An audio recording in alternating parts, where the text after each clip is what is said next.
Selamat pagi dan salam sejahtera untuk semuanya. Marilah kita panjatkan puji dan syukur pada Tuhan Yang Maha Esa karena telah memberikan rahmat dan kesehatan dan keselamatan sehingga kita dapat berkumpul di dalam channel YouTube pada hari ini. Adapun topik yang akan kami bahas adalah aquaculture. Perkenalkan, nama saya Christina Elia Godut. Saya sebagai moderator yang akan memimpin jalannya presentasi pada hari ini. Dan begini susunan kelompok kami.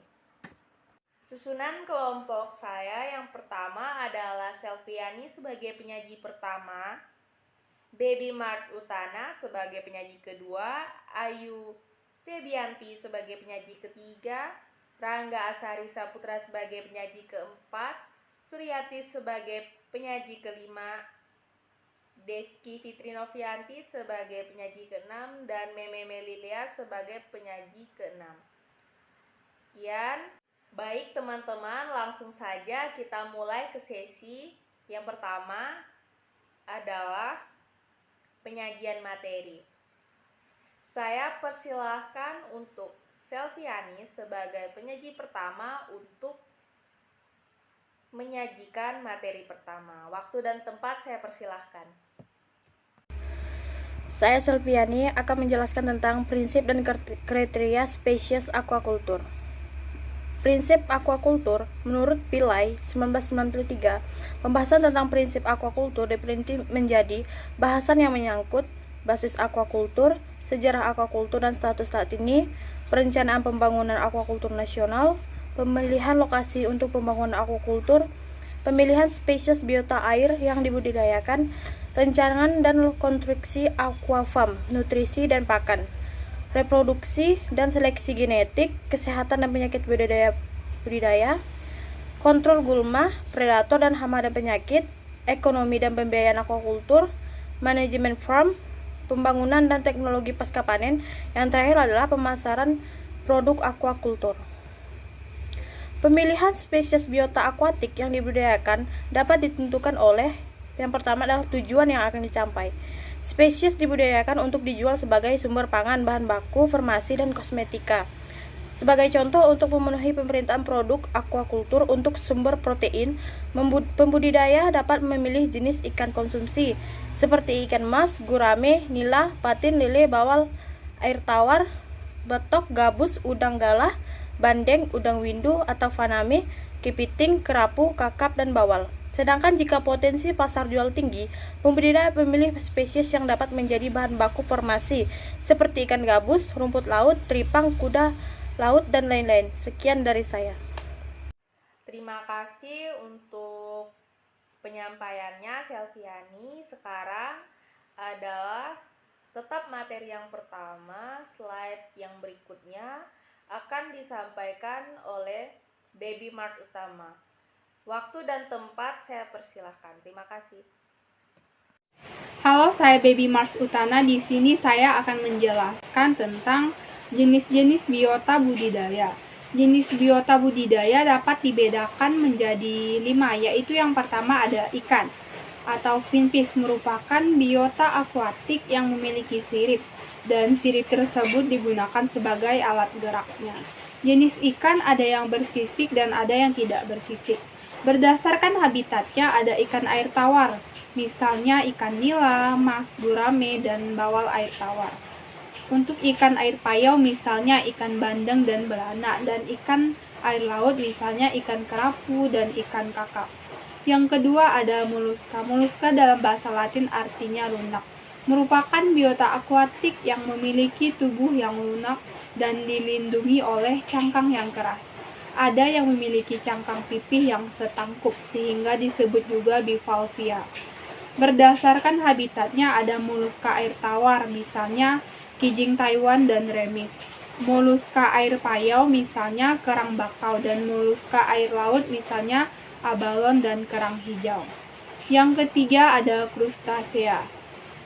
Krustasea merupakan biota akuatik yang memiliki karapas atau kulit mantel luar yang relatif keras dan kaku. yang menyelimuti seluruh permukaan tubuhnya. Contoh jenis ini diantaranya ada udang, kepiting, rajungan, dan lobster. Krustasea yang di air tawar misalnya ada udang gala dan ceraks. Yang di air payau misalnya udang windu dan udang faname, dan yang di air laut yang terkenal adalah lobster. Yang keempat ada Echinodermata, merupakan biota akuatik yang memiliki duri atau bulu pada permukaan tubuhnya yang berfungsi sebagai alat gerak. Echinodermata ini mempunyai kemampuan untuk melakukan regenerasi bagian tubuhnya yang hilang. Contoh dari Echinodermata ini yaitu misalnya timun laut, bulu babi, dan bintang laut. Yang kelima yaitu makroalga. Makroalga yang umum dibudidayakan adalah seaweeds atau rumput laut. Karakteristiknya adalah tidak memiliki akar, batang, dan daun sejati. Contohnya yaitu adalah Capapicus alvarezi dan Gracilaria sp, Cauda dan rumput laut yang biasa dimakan oleh masyarakat Jepang seperti Porphyra atau nori, Laminaria japonica atau kombu, dan Undaria pinnatifida atau wakame. Baik, itulah beberapa jenis-jenis biota budidaya. Sekian penjelasan dari saya akhiri, terima kasih. Baik, terima kasih atas penyampaian materinya. Materi selanjutnya akan dibacakan oleh Ayu Febianti. Waktu dan tempat saya persilahkan. 3. Pertimbangan karakteristik biologi spesies budidaya. Karakteristik utama yang menentukan kesesuaian spesies untuk budidaya adalah laju pertumbuhan dan produksi ketika dibudidayakan. Ada spesies tertentu yang memiliki laju pertumbuhan yang lambat dan memiliki peluang untuk menjadi kandidat spesies yang dibudidayakan karena nilai pasar mereka. Namun, seringkali menjadi kurang layak secara ekonomis. Pada prinsipnya, laju pertumbuhan yang lebih cepat memungkinkan mereka untuk tumbuh ke ukuran layak jual dalam waktu yang lebih singkat, sehingga memungkinkan siklus produksi menjadi lebih sering. Ikan yang relatif lebih lambat matang secara reproduksi dipilih karena sebagian besar pakan dan energi yang digunakan untuk pertumbuhan somatik dan bukan untuk energi reproduksi. Baik, terima kasih. Selanjutnya adalah penyajian materi dari Rangga Asari Saputra. Waktu dan tempat saya persilakan. Selanjutnya yang keempat, introduksi spesies eksotik. Introduksi spesies ikan eksotik atau langka dari luar atau dalam negeri merupakan salah satu pertimbangan pembudidayaan dalam memutuskan spesies yang akan dipelihara. Secara umum, sesuatu yang eksotik atau menarik minat konsumen, sesuatu yang eksotik biasanya harganya juga mahal. Demikian juga ikan langka pasti lebih mahal harganya karena kompetitor mungkin tidak banyak dan nilai estetika atau gengsi lebih tinggi bagi konsumen jika mengkonsumsinya. Contoh-contoh spesies budidaya eksotik atau langka yang diintroduksi ke negara kita adalah udang Panema, ikan aligator, ikan diskus, ikan baby dolphin, dan ikan piranha. Namun, introduksi spesies eksotik perlu dilakukan hati-hati, karena beberapa dari ikan telah mengakibatkan efek merugikan pada fauna lokal dan telah memberikan kontribusi terhadap penyebaran penyakit. Namun ada juga introduksi yang telah lama masuk ke wilayah dan membudidayakan sejak lama, seperti ikan nila, ikan mas, karper Cina, ikan lele, kijang Taiwan, dan lobster air tawar.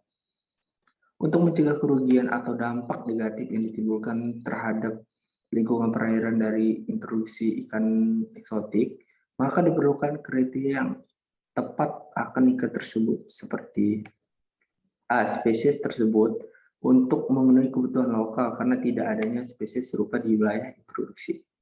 Yang B. Spesies eksotik tidak bersaing dengan spesies asli yang bernilai ekonomi dan lingkungan dan tidak sampai mengakibatkan penurunan populasi ikan lokal tersebut. Yang C. Spesies eksotik tidak kawin silang dengan spesies asli dan menghasilkan hibrida yang tidak diinginkan. Yang D. Spesies eksotik tidak disertai atau mengandung hama, parasit, atau penyakit yang mungkin menyerang spesies asli. Yang E. Spesies eksotik hidup dan berkembang biak dalam kesetimbangan dengan lingkungan barunya. Yang F. Induk ikan eksotik harus dikarantina, namun sebaiknya spesies introduksi dalam bentuk telur atau benih agar dapat diketahui dalam waktu lebih lama karakteristik biologinya di tempat yang baru. Yang G. Semua jenis limbah dari karantina ikan eksotik harus didesinfeksi terlebih dahulu sebelum dibuang keluar. Nah, mungkin sekian dari presentasi dari saya kembalikan ke moderator. Baik, terima kasih. Selanjutnya kita akan memasuki materi yang kedua, adalah ikan jelawat di Karbar, yang akan dibacakan oleh Suryati sebagai penyaji. Kelima, waktu dan tempat saya persilahkan. Negara tetangga, Malaysia dan Singapura. Untuk produk benih jelawat sendiri, PBI Kalbar bisa mengeluarkan sebanyak 30-40 ekor per bulan. Target kita tahun ini bisa memproduksi 2 juta ikan jelawat, ujar Kepala. Baik, terima kasih. Selanjutnya kita memasuki materi ketiga, yaitu domestikasi dan produksi, yang akan dibacakan oleh Meme Melilea. Waktu dan tempat saya persilakan. Nama saya Mimi, saya akan membacakan kasus domestikasi. Kasus domestikasi. Kasus Kalimantan Barat mempunyai banyak spesies endemik yang bernilai ekonomis tinggi seperti tengada, semah, biota, namun domestiknya belum terlaksana dengan baik sampai saat ini. A. Lakukan suatu kajian terkait hal tersebut. B. Prosedur apa yang harus dilaksanakan agar proses domestikasi tersebut dapat terlaksana dengan baik? Baik, kita memasuki materi yang terakhir, yaitu materi keempat adalah kasus domestikasi, yang akan dibacakan oleh penyaji ketujuh kita, ialah Deski. Waktu dan tempat saya persilakan. Kasus domestikasi ikan tengada. Salah satu permasalahan dalam pembenihan tengada adalah daya tetas telur yang rendah mengakibatkan telur yang dihasilkan menurun dikarenakan perubahan suhu sehingga telur di fase embrio menuju larva di dalam perjalanan waktu mengalami kematian. Kemudian pada fase larva ikan tengada sering sekali terjadi abnormalitas atau memiliki kelainan bentuk fisik seperti cacat pada bagian kepala maupun tubuh maupun ekor. Prosedur yang harus dilaksanakan agar proses domestikasinya terlaksana dengan baik adalah: yang pertama, menentukan kejutan suhu panas yang terbaik terhadap waktu penetasan, daya tetas telur, abnormalitas, dan kelangsungan hidup larva ikan tengada. 2. Ikan semah dan ikan seladang. Sekretaris Dinas Perikanan Kabupaten Kapuas Hulu 2016 Wajidi mengatakan keberadaan ikan semah dan ikan seladang atau patin mulai langka di daerah aliran Sungai Kapuas. Kelangkaan tersebut dikarenakan pola penangkapan ikan yang salah dan dampak dari sungai yang tercemar. Semah dan seladang ini sulit didapat karena akibat illegal fishing. Begitu pula kualitas sungai yang mulai menurun. Ikan semah dan ikan seladang merupakan ikan berekonomis tinggi.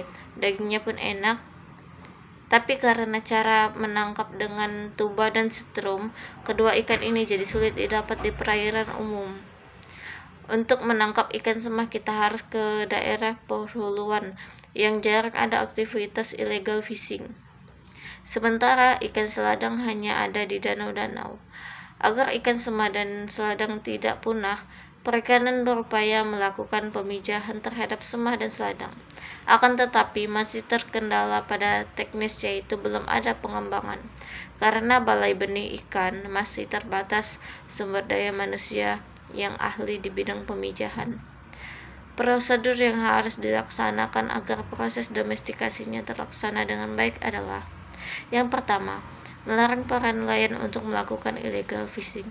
Yang kedua, membudidayakan ikan semah dan ikan seladang. Yang ketiga, mengembangkan sumber daya manusia yang ahli di bidang pemijahan. Demikian tadi presentasi dari kelompok kami. Saya sebagai moderator memohon maaf atas kekurangannya dan terima kasih untuk perhatiannya. Selamat pagi.